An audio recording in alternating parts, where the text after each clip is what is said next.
ko lagi ay long sleeves na t-shirt at faded na lonta.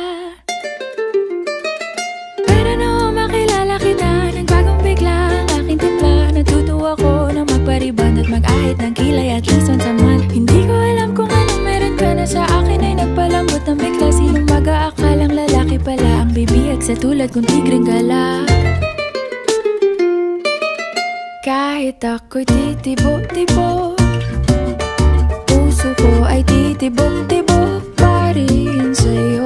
Isang halik mo lamang at ako ay tinatablan, at ang aking pagkababae ay nabubuhayan na para bang bulaklak na namumukadkad. Dahil alaga mo sa dilig at katamtamang sikat ng araw-araw mong pag-ibig sa aking buhay.